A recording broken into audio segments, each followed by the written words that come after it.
I'm sure we've talked about this before, but I feel it all the time too, Neil. It's called imposter syndrome. And it's, yes, absolutely. You're like, I can't believe that they're trusting me to do this, right? And because we're all, the funny thing is everybody's faking it. It's not just us. Welcome to Archispeak, a fortnightly podcast about all things architecture. My name is Evan Troxel, and I'm one of your hosts along with Neil Pann and Cormac Phelan.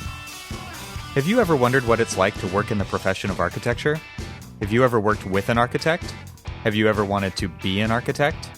Maybe you're in school and don't know what you're getting yourself into, or perhaps you know exactly what it's like because you've been working in the profession for a long time, and you know that the more things change, the more they stay the same. Or maybe, just maybe, you're planning on changing the world. Join us as we have a casual conversation about our passion, architecture. It's time for some Archispeak.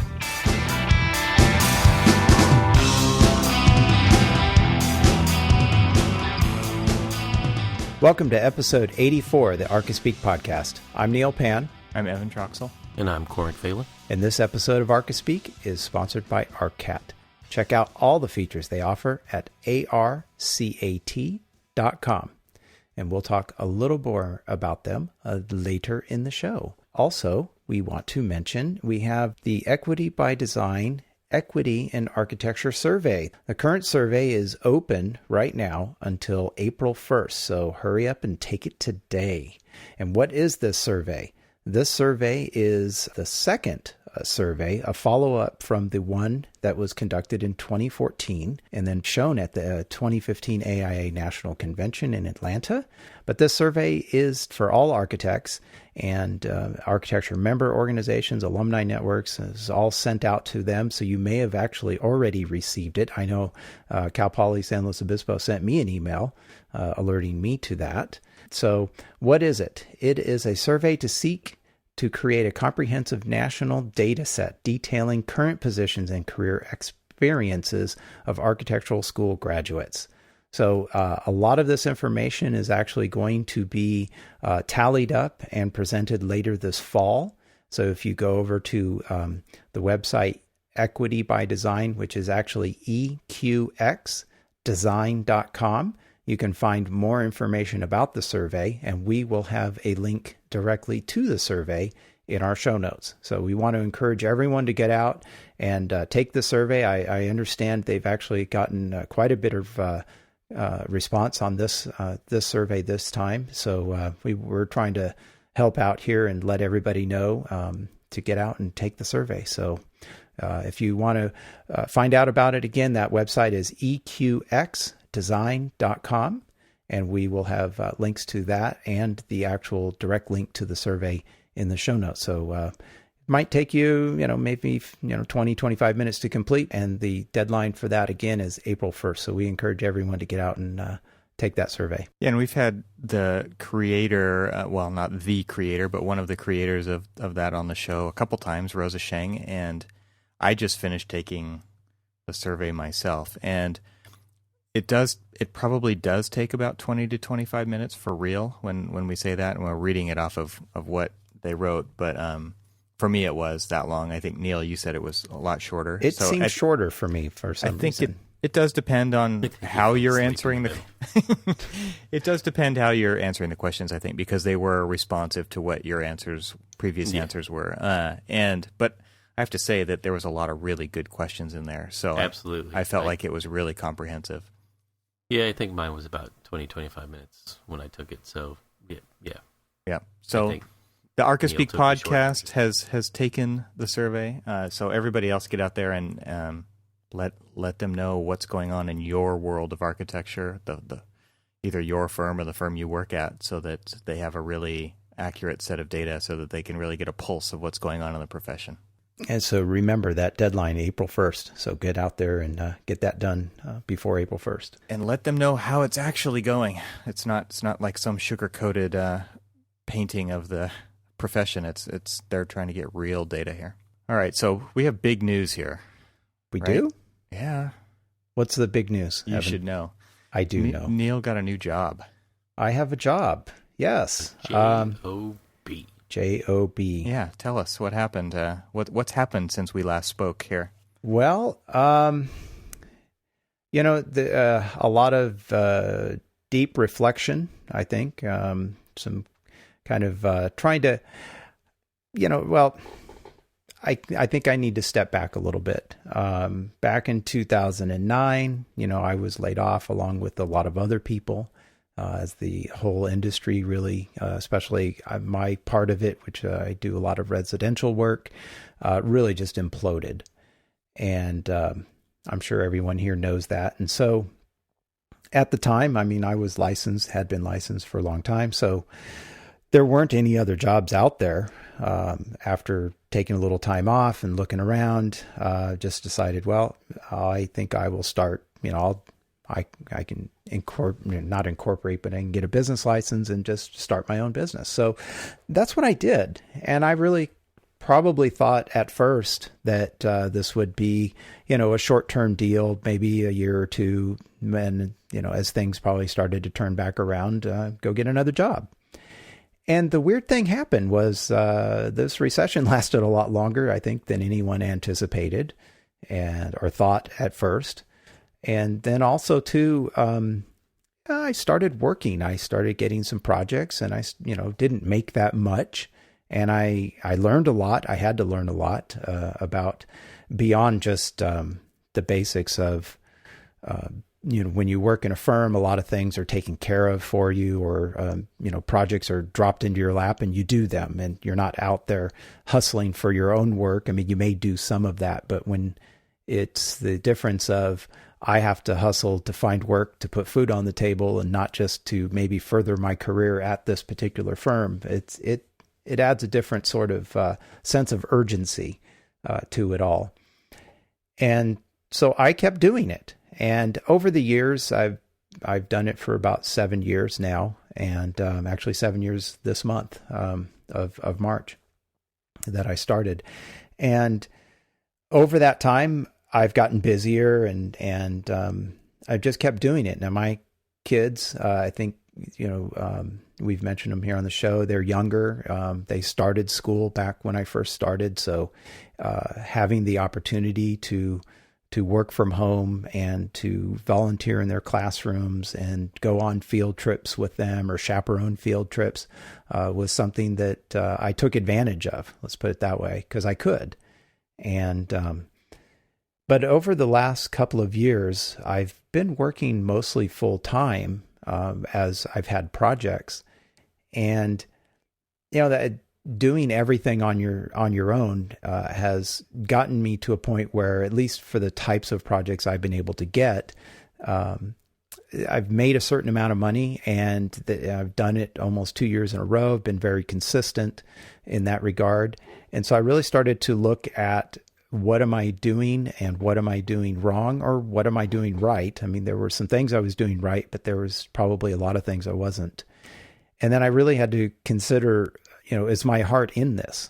And so, looking towards the future and trying to decide what exactly to do about that. Do I want to keep working on my own? Because at the point that I got to last year, I was kind of on that point where I think a lot of sole practitioners are at, especially as the economy's gotten better the last few years, is I need help. And do I branch out and either hire that help or go get consultants to work for me? What do I do? And I think I didn't really think of it this way at first, although I think after talking to a few people that I respect and consider mentors to myself, I had to look back and answer a question about, why did I start my firm? And this question was posed to me, and really the two responses were, was it to have my own firm, or was it something to do after being laid off? And I really had to look into myself and decide, what was the reason I did this? And I had to be honest with myself and say, I really did this because it was something I could do after being laid off. It wasn't a goal of mine to go out and start my own firm and build a firm all on my own. over the last 7 years, I've had that that thought or that expectation. At some point, I thought maybe that's what I would do, and I've collaborated with other people on some projects and thought, man, this might work well. Maybe we could, grow this into something, and it didn't happen for various reasons. And so after looking back on it, I decided that I didn't want to make that step. I kind of looked at the ways to do it, but just ultimately had to come back on, I didn't really want to do it. And so with that being the case, I actually reached out to a firm that I've actually worked with before, and they were looking, and I talked to them, and they said, well, we'd love to have you back, and this would be a good opportunity. And so I took them up on it. And I was also at a point with my ongoing projects where pretty much everything had kind of fallen off. I'd finished a bunch of projects, really didn't have anything else going. And so it was almost a good time to make that break. And so I decided to try it. And I've been at it now as of this recording, just not even a week, actually. But it's different. It's a little strange going back to the same firm that I worked for a number of years before. It's been over a decade since I've worked there, and they've moved locations. So that's actually kind of nice that I'm not in the same exact office again and kind of dealing with those ghosts, if you will. But it's a different situation, and one I'm just kind of getting back into and getting adjusted to. Going in the morning, I get in later. I get in around 9 because I have to drop my kids off at 8:30. So I'm still doing that.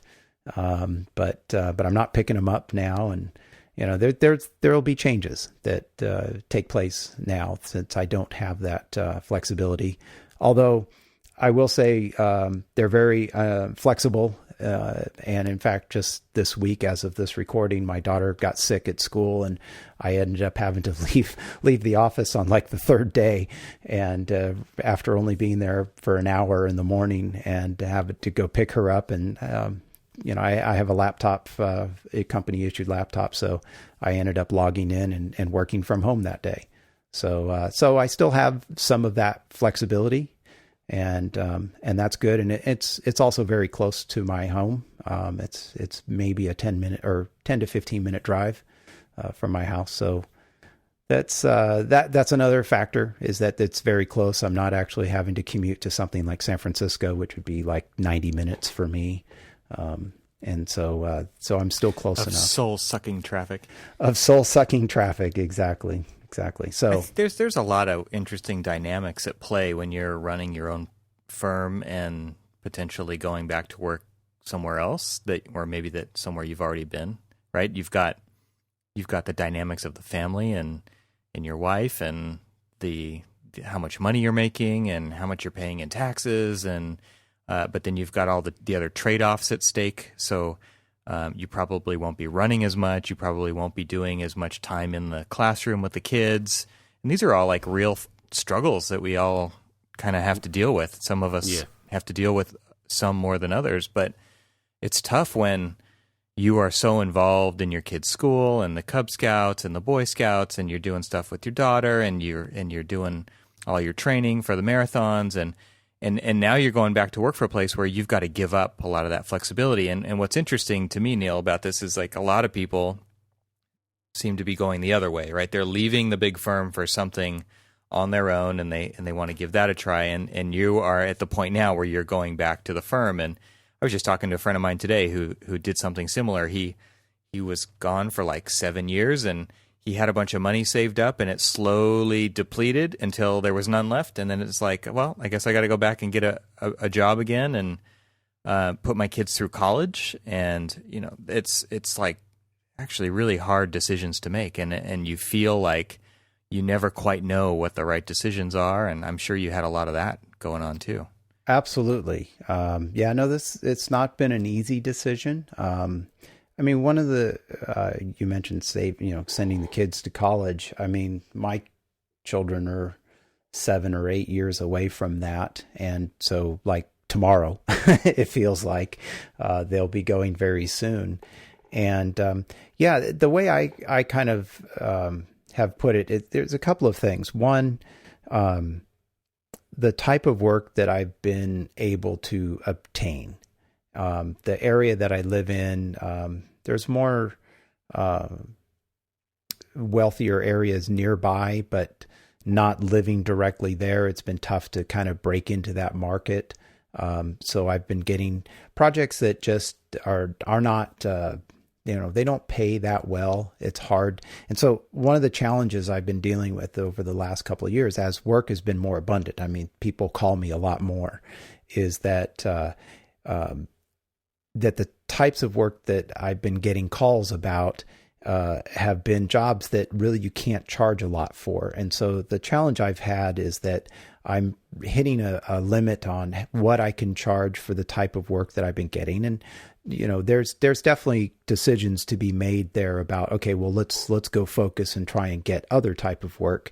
And I wasn't that successful at trying to do that. So I just kind of took things as they came.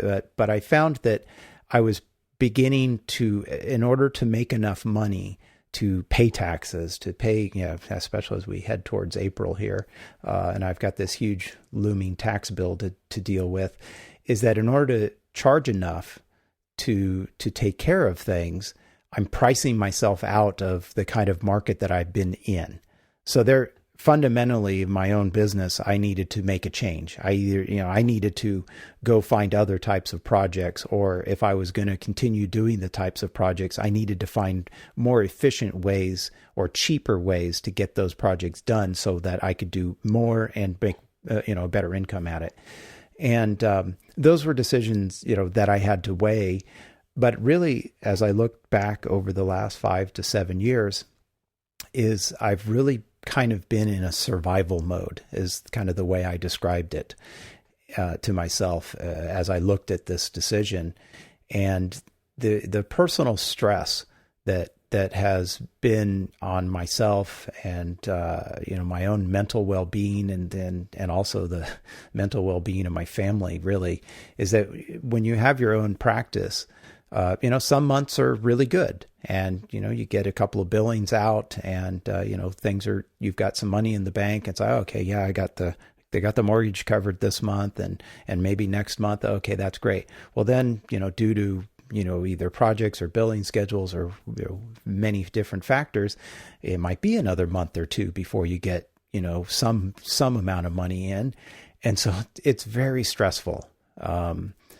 And then you've got this looming costs of kids going to school, saving for retirement. These are all things that in this survival mode I've been in that I have not been able to do. Yeah, you just put it on hold. Yeah, exactly. Everything's been put on hold. And part of that even being on hold is maintenance around the house and the yards. Just there's no money to take care of anything. And so, there's a lot of factors for that. I mean, there are, if you're a sole proprietor and you're doing well and you're, making some money, then some of those stresses don't exist. It may be to the extent that I was experiencing them. And so again, I had to go back to the question that I started this with was why did I start the firm? And because I didn't start it to go have my own firm and to make that decision to do that, it made it much more difficult for me to make it a success. And quite honestly, it was like I had to make that decision was, do I want to make it a success and make that choice and do that? Or do I want to try and do something different? And I made the choice to try and do something different, and taking this job is part of that. Well, I mean, I know, Evan, that we kind of been there with you, Neil. I mean, we've had, like, I worked for myself, and did that whole leap before I looked, and kind of started a design firm before I really, knew what the hell I was doing. And same time, the recession kind of kicked me kicked me out of it because I wasn't quite prepared. I mean, we were doing projects and doing the survival mode like you were, Neil, and it was, and there's that whole level of stress that you've been dealing with that we've talked about on several different podcasts about where's your next job coming from, where's the next meal, kind of thing. And it just, I don't think that people who've only worked in a firm see that part of the green grass on the other side. They just see, ooh, it's going to be better because, no one's going to have to, no one's going to tell me what to do. And once you start getting into having to deal with doing all of the taxes, doing all of the business planning, getting out there, knocking on doors to try to drum up all of the new business and all of this other stuff. Doing absolutely everything. Yeah, as well as doing all of the production work. That's the only part that they're ever used to, is just that little small isolated part. Right. When you've got all of this bigger stuff that you need to deal with. That actually is probably more stress than just dealing with the inner office politics or, oh, my project manager was mean to me today because, we'd missed a deadline or whatever. Oh, I'm done with this. I can't take it anymore. I'm going to go open up my own firm. Oh, that's the can of worms that they're just not quite fully understanding. And that stress, I mean, I hate to say it, you can't stress enough how much stress there really is when it comes to, working for yourself. And every sole practitioner listening is probably nodding their head saying, yeah, it's insane the amount of stress. You're more surprised at you being able to get any work done when you're trying to do all of the other stuff. Yeah, I totally did that with, if I was in a partnership with one guy, and then it turned into three of us, and just different personalities, and then all of the stresses of all the different things that come along with just running the business. And I think that's one of the things we all get kind of caught up in, or at least when we're starting out, and something that I definitely experienced with my wife having her own company also recently, that she ended up closing down as well, very similarly, because she just could not handle it anymore. And man, like, life has gotten actually a lot better for us just because she's not as stressed out. And so the whole mental well-being and those points are really well taken, because it was really hard. And honestly, like, just owning a business is not something for everybody. But I'm glad you did it. I mean, I think that something that you were just mentioning there, Cormac, is, I think these are all just different things you have to learn, and it's just lucky if you actually pull it off the first time you try it. I've had 3 of my own businesses, and none of them have worked out, and I don't regret that one bit. I think that it's all really great experience, and I want to do it again someday. It's definitely something I want to try and do better. The point I guess I was trying to make was, a lot of times we get stuck working in the business, not on the business, and that's really hard to do when you're the only one that you can actually count on, right? It's hard for us to delegate. It's hard to find somebody you can trust. It's hard to find somebody who cares about it as much as you do.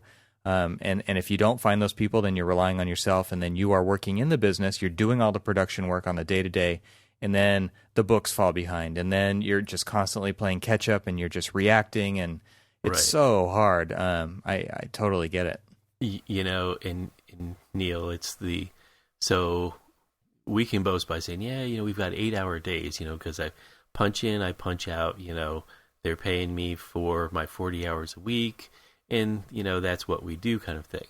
But as well as every other person out there listening that, is doing the daily grind of a sole practitioner or, really small firms, that it's not an 8-hour day. It's far from an 8-hour day. It's, it could be 16-hour days sometimes, could be no hour days sometimes, but that fluctuation is probably more stress than just the punching of the clock going in and going out kind of thing. And that's kind of rough. But what I wanted to say is that and I don't know if this was your experience, but when I transitioned from working in a firm, then 5 years of kind of working, in a partnership of 2, to then going back and not working for myself, the firm that I worked for, I was so hard on. I judged them as like, oh, I wouldn't do that, and it was kind of rough to transition back into being an employee instead of being an employer. But what's interesting though is a lot of times, I kind of take a step back and I look at, I've never really had any designs of going back out there and getting into the things yet. I don't know if I'm, mentally ready, or I know I'm not, licensure ready and all that other stuff. That's a different story in itself, but it's just, the stress, I more look at the stress. It's just like, I remember those days where I had $14 in my business account, and I was wondering where everything was. When the bank's going to take 15 just to have the account. Exactly. I'm going to overdraft because the service charges and and everything else, and it's just I think your peace of mind might just. I think you may have just saved your sanity. I don't know. Well, it's kind of. I'm sure it feels bittersweet. It's definitely bittersweet, and the what you just said about like, oh, I wouldn't do that, or I not. Oh, that's a huge thing for me, because for the first time in my career, I was able to work on my Mac 8 hours a day, all day, and use the program that I chose, right? And that's very hard for me to give up. I mean, I'm working in a firm now that's all PC, Windows based. Yay, Windows 10. I've never actually used it until the first day I started there. I was like, what the hell is this? But I'm having to go back there and to do that again. And just simple things. Yeah, it's definitely hard, but I'm entering this with the attitude of keep your head down, do the work. I mean, I'm kind of entering right now in a position to get some stuff done that they need accomplished on several projects. And, so it's really a lot of production work, which is something that I've done a lot of in my career, and probably at this stage is not necessarily how I'm going to make my living in the future. But I agreed to help them get these projects done and out, and it's a good way for me to learn their system again, and just kind of get back into the firm, get some work done, show that I can do it. And, then the future can take itself from there as far as growing or taking on more responsibility in the firm, which is something I did before I left. I was a project manager. I had clients of my own and was managing, several people and such. And I'm not entering with that sort of position right now, but, I'll get there. And, so we'll see how it goes. It's a little strange going back, definitely. But to speak to what you said about working and stress, it is going to be another change for like, hey, when Friday comes, yeah, I can put this in the drawer and I don't think about it again until Monday, right? And well, we'll see how long that lasts, right? But I think here's the difference for me is give him 6 months, Cormac. Well, yeah, give me 6 months, right? Yeah, maybe 2, or maybe 2 weeks. But I think the difference here is that the requirements or the expectations that a lot of individual clients, I mean, it's just, I tried not to work weekends as much, and sometimes I just couldn't, but you have this stress that you're essentially working all the time. You're always on the job. And so it's like, oh, there's a couple hours Saturday morning I can get something done, or a client can only meet you on the weekends because they're working. And so it's like, okay, well, I'll take that Saturday meeting or that Saturday afternoon meeting. And so, or you're using that time to get ahead, right? It's like taking care of the invoicing or something. Okay, well, I don't have time during the week, so I'll do that on Sunday morning, before everybody gets up and the day gets started. I'm doing those things. So some of that can go away. And so I think that I'm in some ways kind of looking forward to that. But yeah, there's definitely trade-offs and a little bittersweet. But I think the proximity of where the firm is in relation to where I live, having the flexibility, like I said earlier, with my daughter getting sick, unfortunately, and it's like there's still some of that flexibility there, but then there's other flexibility that's not going to be there. All right, I have a question for you, and I'm going to let you think about it because I'm going to do the sponsor read so that you can actually think about this. But okay, think about this: what was the best thing that you learned by having your own company, or maybe the biggest lesson you can pick, or you can go a different direction if you want, but think about that. I'll do the sponsor read here. All right, so we are sponsored by Arcat this week once again, and so Arcat asks, what's the one thing we all do in our practice? We search the internet for content, right? Well, we want to let you know about Arcat.com. You guys have all heard about Arcat. It's an online resource devoted to bringing content to the building professional. They have huge libraries you can access, and they don't hit you up for subscriptions. There are no fees, and they won't make you register to download the content. We've all been there, and you finally get the right file, and you get blocked with a registration pop-up, and you think, thanks for wasting my time. I will find it somewhere else.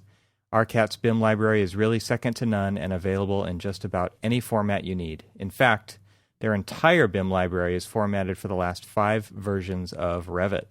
Their CAD detail library has thousands of CAD details, and if you need specs, the Arcat library is the most consistent library you will find. Every single spec is written in the CSI 3-part format. There's so much more on their site, including catalogs, videos, and Spec Wizard. Go to arcat.com.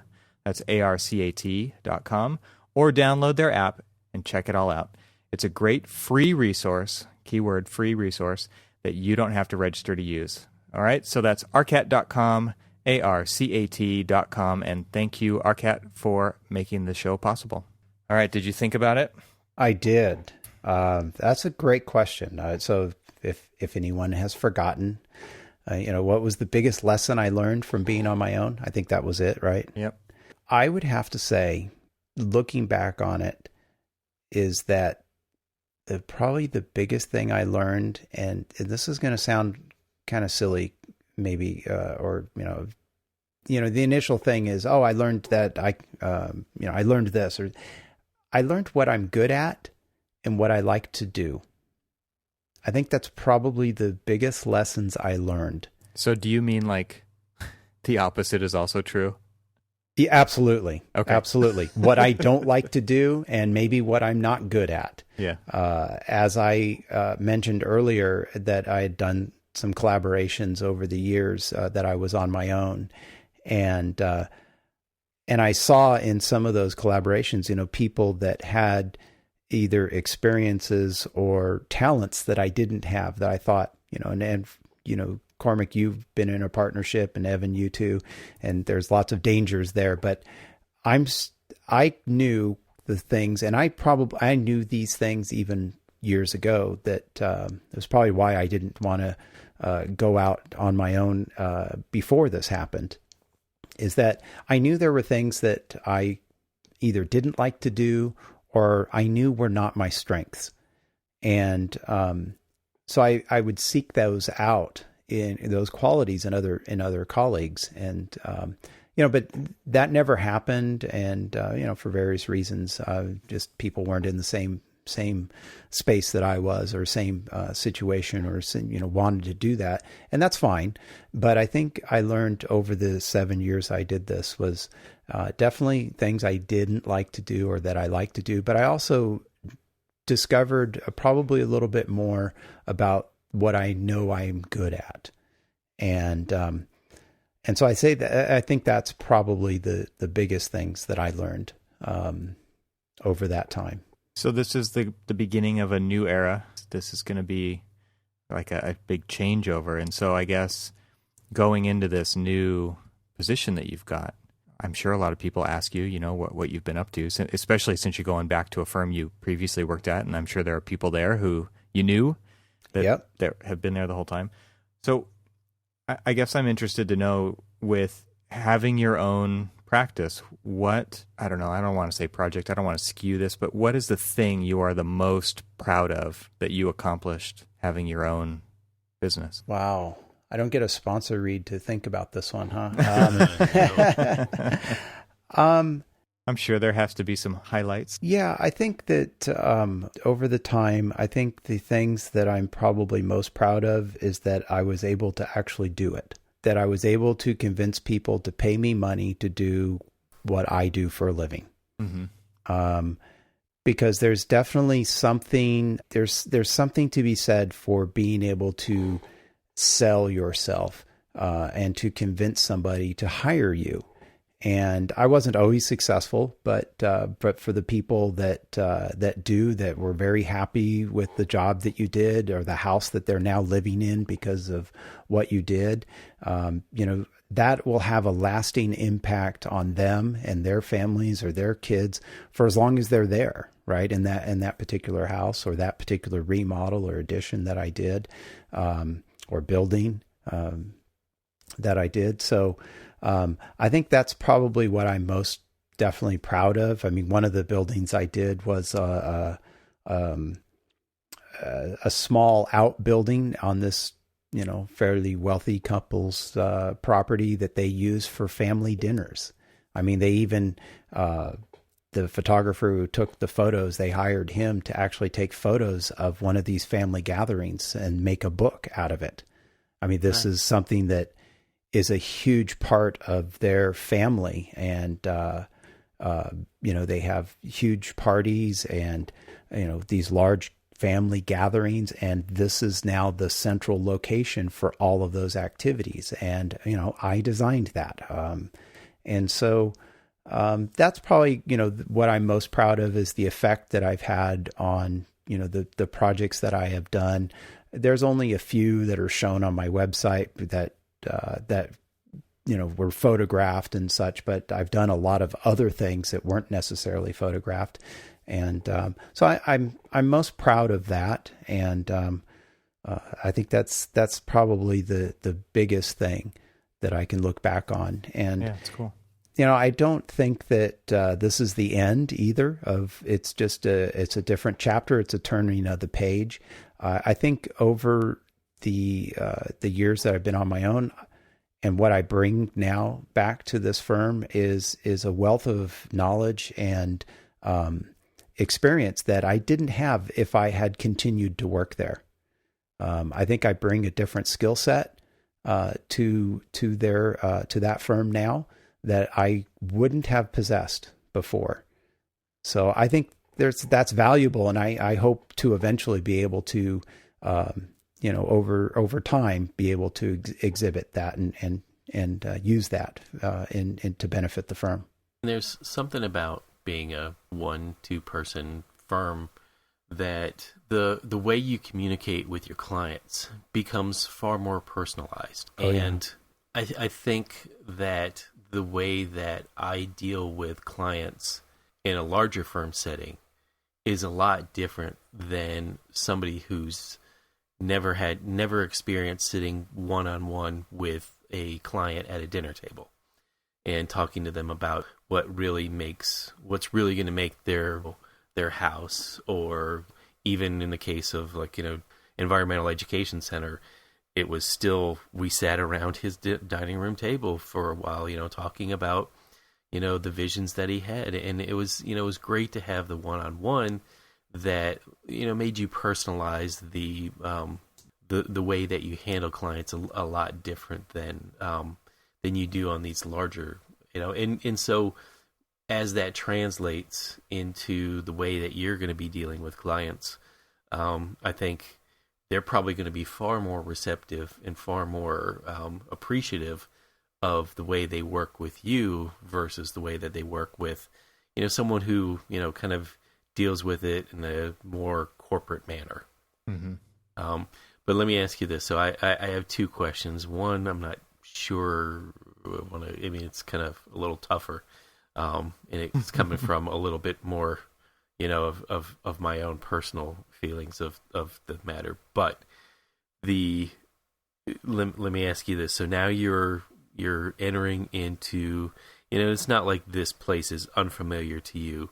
Mm-hmm. You worked there before, but what kind of apprehensions do you have going into this now that you, one, haven't been there for over a decade, and two, you've been working on your own for 7 years?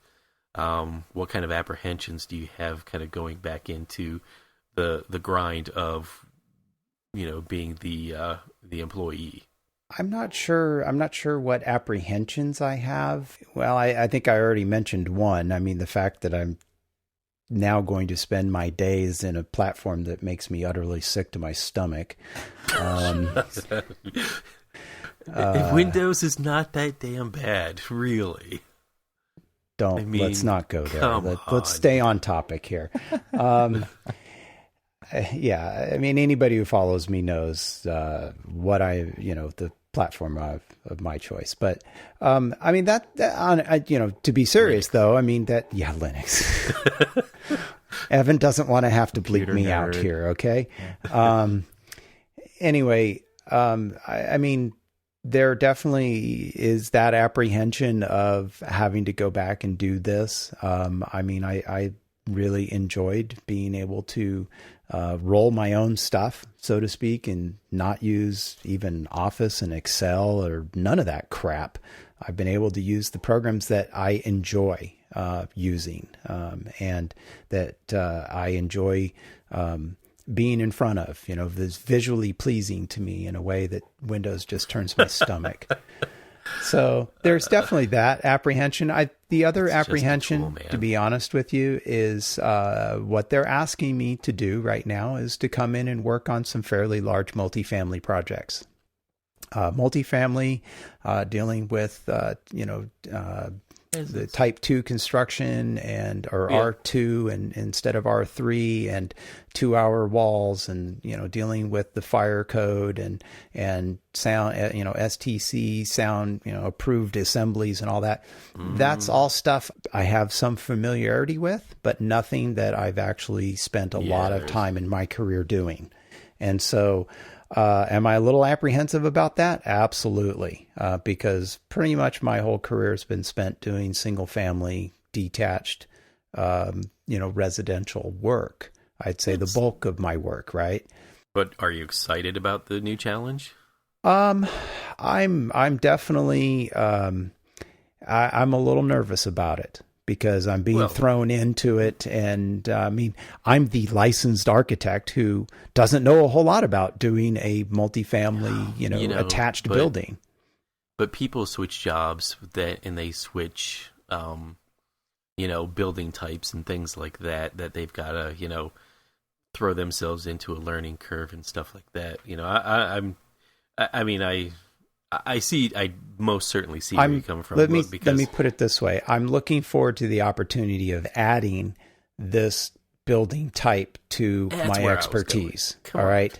That's what I was trying to pull out of you, man. I mean, I would be much happier if I should say it would be much easier for me. I shouldn't say happier. It would be much easier for me if they just said, oh, here's some single family production projects or customs we're doing. Here, go work on that stuff.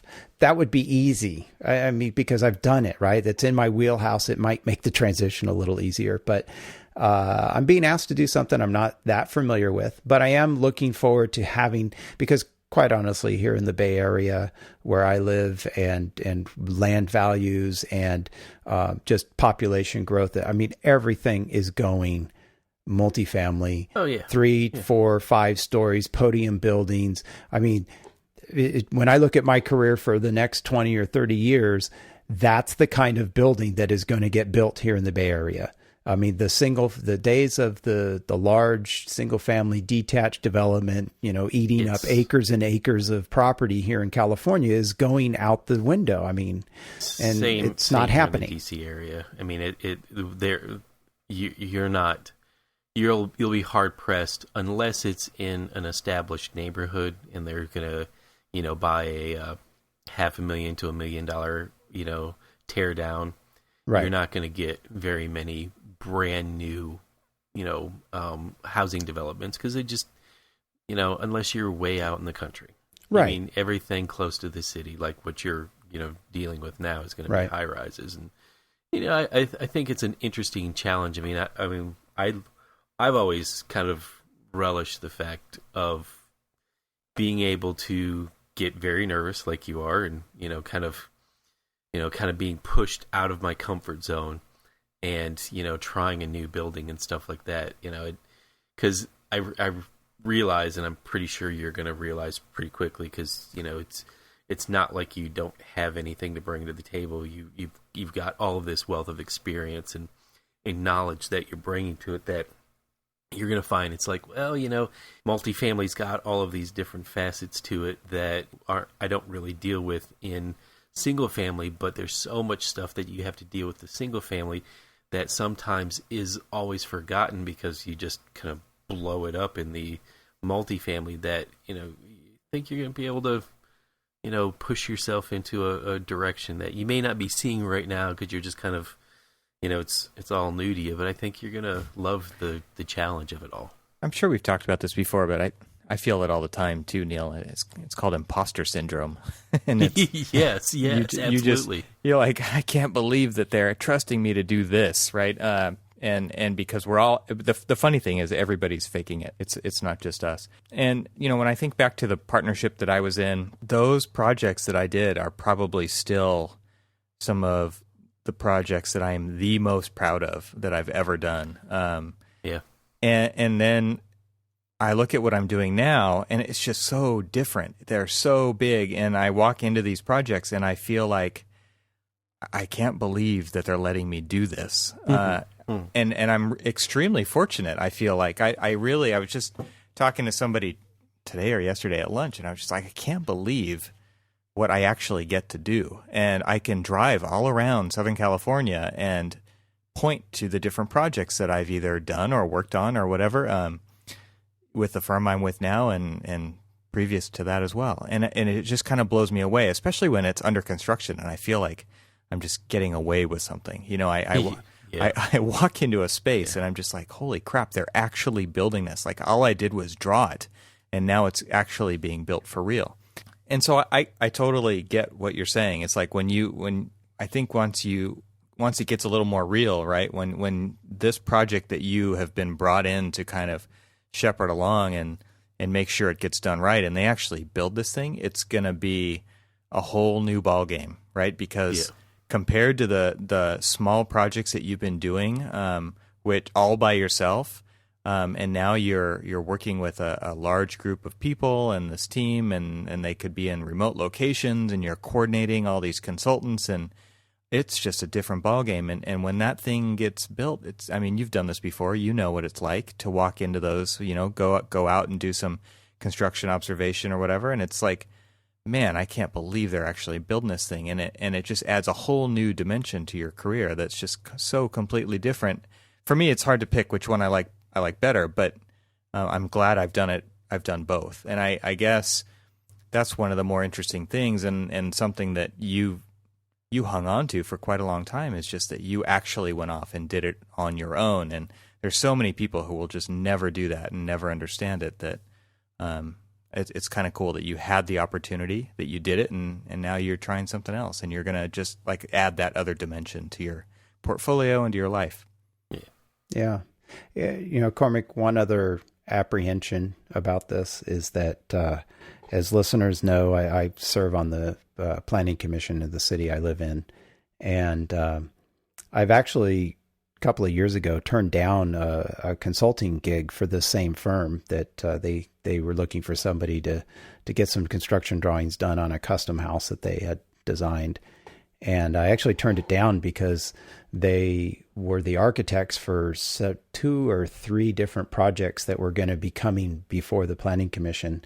Very important projects, very polarizing in town. I mean, the one meeting we had probably 100 people in the audience and about 35 speakers. And my position on the planning commission, to me, is very important. And having that as the only architect actually on our planning commission, which is also a design review commission as well, or design review board. We do both duties. Having that is very important to me, and being able to contribute and having to step aside and say, well, I have a conflict of interest and I've got to step aside, is something I didn't want to do at the time. And so that was definitely that. And unfortunately, our downtown has a big vacant area due to an old shopping center that is now gone. And so it's this gaping hole downtown that is going to drastically change the downtown of the city I live in when it eventually gets developed. And the city's taking proposals on that now. And the firm I work for is actually one of the architects for the developer is one of the two currently that were selected to do a proposal in I think April or May. And so if the firm I'm working for ends up being the one that's chosen, here's this hugely important project that's going to reshape our entire downtown for the rest of my life, decades that I will live here in the future. And I will have to say, yeah, I have a conflict of interest and I have to step aside. And so that pains me to potentially have that. I mean, I've already talked to the city attorney, and I knew this, but he's like, yeah, no, you can't, you're dead on this project. You can't say anything. You can't, there's nothing. You just keep your mouth shut, step aside. And it's like, oh my gosh, really? I mean, this is huge. It's going to be a big deal. And they do other projects for developers that are doing projects in this town as well. And so any of those in the future, the only thing I told myself was that in another just over 2.5 years, I'm termed out on the Planning Commission. So I've spent almost 5.5 years on, and I've never had to step aside. Actually, that's not true. One time I did for another reason, but that's real critical to me. So I look at it as, well, I'll roll the dice and take my chances and take this opportunity now. And if I do have to step aside, I mean, the city's on board. It's not like, oh my God, now he has to step aside, this is horrible. Or no, they're totally on board. They understand, and it does happen. Right. So that was another apprehension I had to weigh. But I make a lot more money working for them than I do getting my stipend from the city. So, but that was another apprehension I had. And you're right, Evan, I am looking forward to adding this experience because, as you mentioned, I don't even know what this is going to do for me in my career in the future. I mean, the experience of doing a project like this or several projects like this and getting them done and built and adding this to my expertise, I mean, could lead me in directions that I can't even anticipate right now. Yep.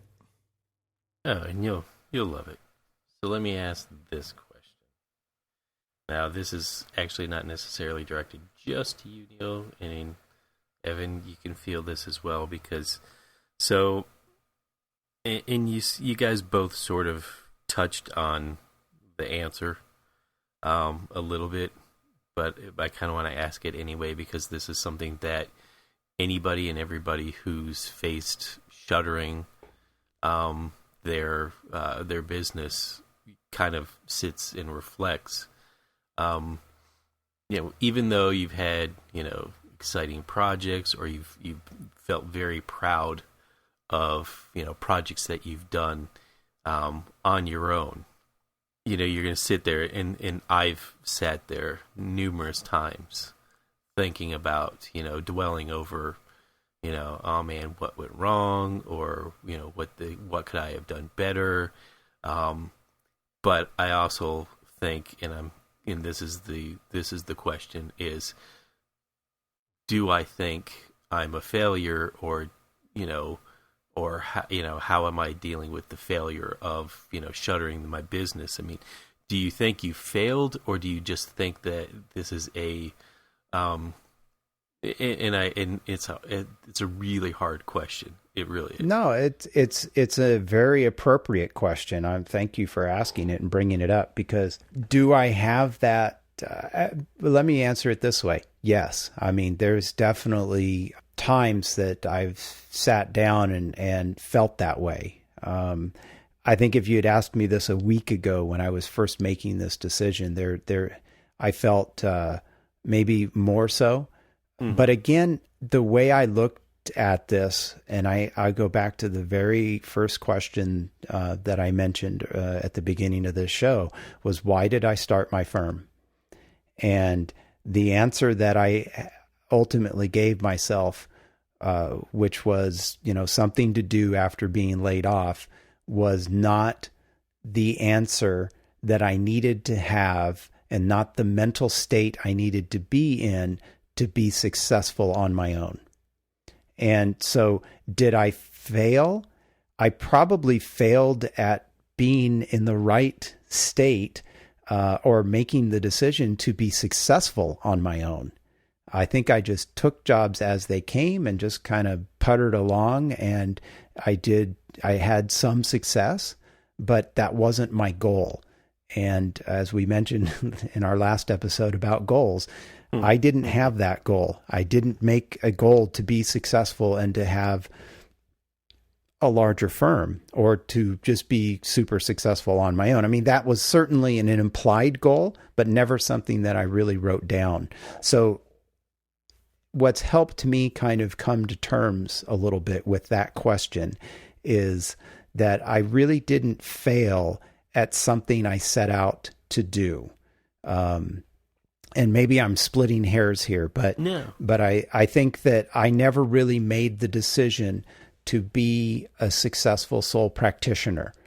And so I'm trying to basically justify it and say that I don't think I really failed because I didn't really set out as my goal.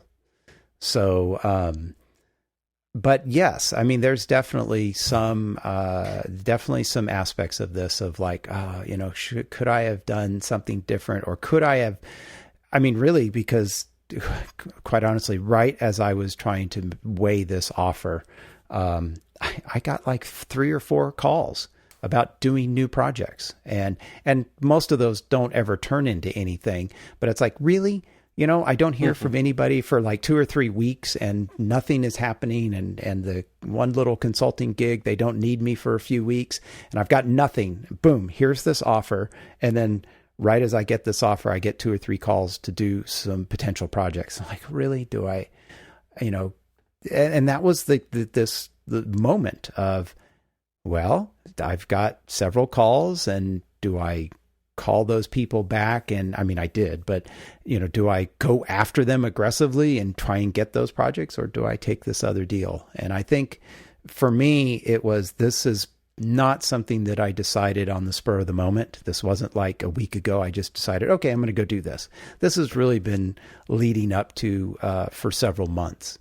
And I actually consciously made certain decisions to take on certain projects or not to take on certain projects, knowing that I think I needed to make a change.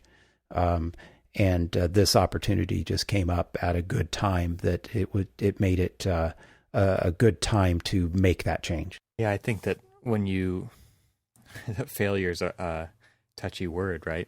Because I'm happy to admit that several of my business ideas and businesses themselves have failed because I don't view that as a bad thing, because you learn from it. But a lot of people don't like to be labeled that, right? So I get it. Like I said before, I don't regret any of it. And even though I do consider them failures, that to me, it was, man, I know so much more because I failed at that stuff. Exactly.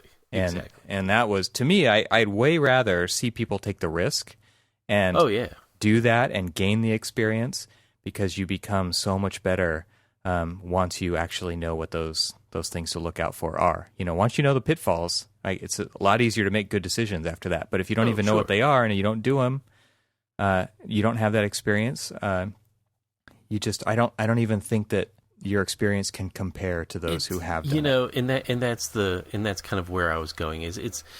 So Neil, you're gonna feel like right? You've shuttered this, and it's something that was your baby for, the past 7 years, and you may personally feel kind of bad about it, and then reflect back and forth about the guilt, because it's just, I always thought, oh, could I have done something better?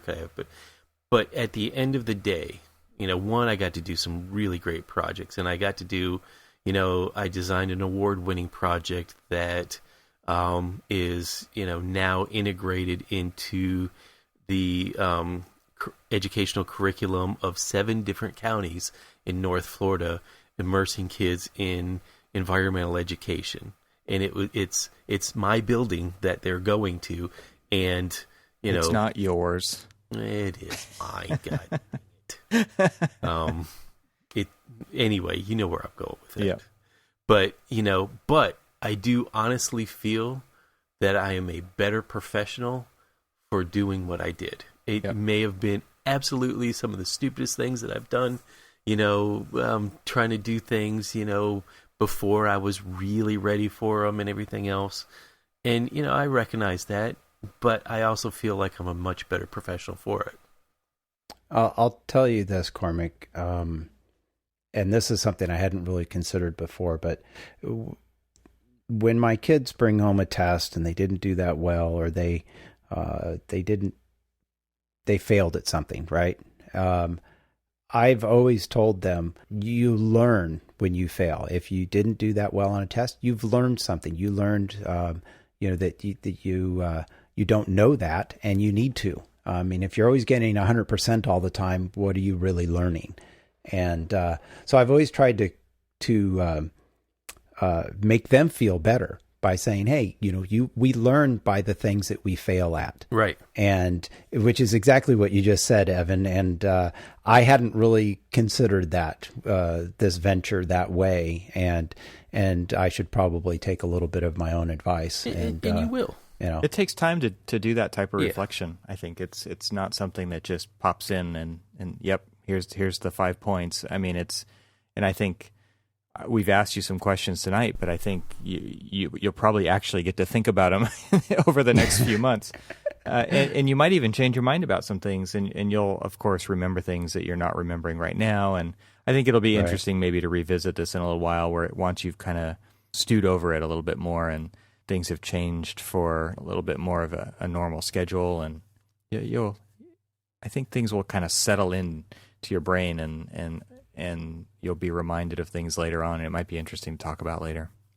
Well, I'll tell you what, our listeners, we'll be attending the AIA conference in Philly. You can come up and ask me then. Yeah, there you go. You've got a few months between now and then, and that might be a perfect time to do have a more reflection on it by then. Yeah, cool. So, well, guys, thank you very much for asking some tough questions. But I think a lot of our listeners will hopefully gain some insight on my situation, and maybe it's very similar to yours. You've been considering something similar, or you've done something similar. So if you have, let us know. Visit our website at archispeakpodcast.com, and there you'll find links of all the episodes we've done. And you can also sign up for the newsletter. There's links on just about every page there, and that'll include everything we mentioned in the episode, links to things and the subject titles and stuff like that. So between those episodes, join us on the conversation by leaving comments on the site. Again, that's archispeakpodcast.com, and on our Facebook page. We really appreciate. We've been posting some things there and been getting some great feedback, so we really like that. Again, thanks for listening, and stay subscribed. Good night. Good night. Good night.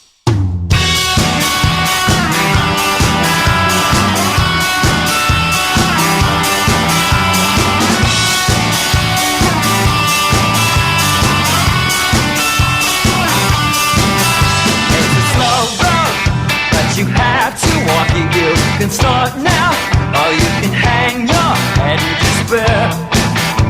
It's the only road to take you there.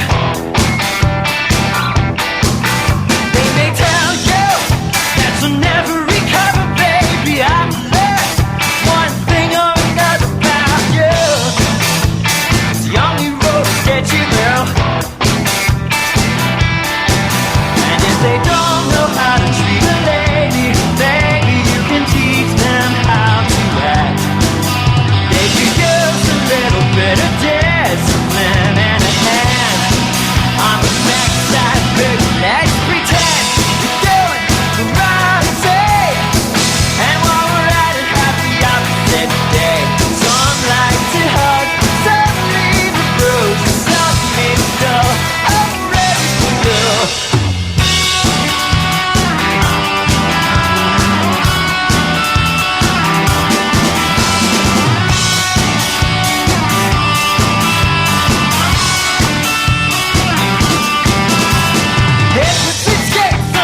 a cracked actor, a mother